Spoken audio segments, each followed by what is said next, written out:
Right breaking చూస్తున్నాం. ప్రముఖ సినీ నటుడు శ్రీతేజ్ పై కూకట్పల్లి పోలీస్ స్టేషన్లో కేసు నమోదైంది. పెళ్లి చేసుకుంటానని నమ్మించి మోసం చేశాడంటూ ఒక యువతి అతడిపై కేసు నమోదు చేసింది. దీంతో బిఎన్ఎస్ 69, 115(2) అలాగే 318(2) అనే 3 సెక్షన్ల కింద కూకట్పల్లి పోలీసులు కేసు నమోదు చేశారు. దీనిపై విచారణ చేపట్టిన పోలీసులు దర్యాప్తును చేపట్టారు. శారీరక వేధింపులతో పాటుగా 20 లక్షల రూపాయలు నగదు కూడా తన నుంచి తీసుకున్నట్లు యువతి తన ఫిర్యాదులో పేర్కొంది. కాగా గతంలోనూ ఇదే శ్రీతేజపై ఓ కేసు నమోదైంది. ఓ బ్యాంకు సీనియర్ వైస్ ప్రెసిడెంట్ భార్యతో శ్రీతేజ్కు వివాహేతర సంబంధం పెట్టుకున్నాడు గతంలో.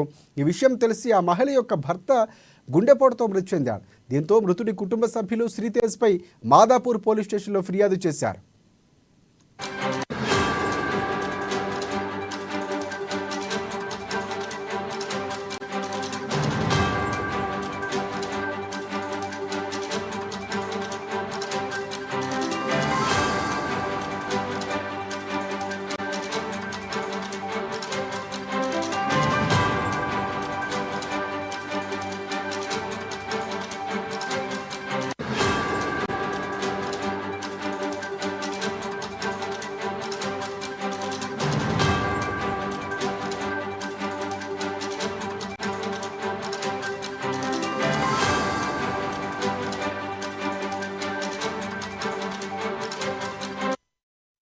ప్రముఖ సినీ నటుడు శ్రీతేజ్ పై కూకట్పల్లి పోలీస్ స్టేషన్లో కేసు నమోదైంది. పెళ్లి చేసుకుంటానని నమ్మించి మోసం చేశాడని ఒక యువతి అతడిపై కేసు నమోదు చేసింది. దీంతో బిఎన్ఎస్ 69, 115(2), 318(2) అనే 3 సెక్షన్ల కింద కూకట్పల్లి పోలీసులు కేసు నమోదు చేశారు. ఇక దీనిపై విచారణ చేపట్టిన పోలీసులు దర్యాప్తును చేపట్టారు.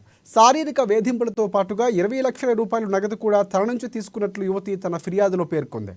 కాగా గతంలోనూ ఇదే శ్రీతేజ్పై ఓ కేసు నమోదైంది. ఓ బ్యాంకు సీనియర్ వైస్ ప్రెసిడెంట్ భార్యతో శ్రీతేజ్కు వివాహేతర సంబంధం ఉంది.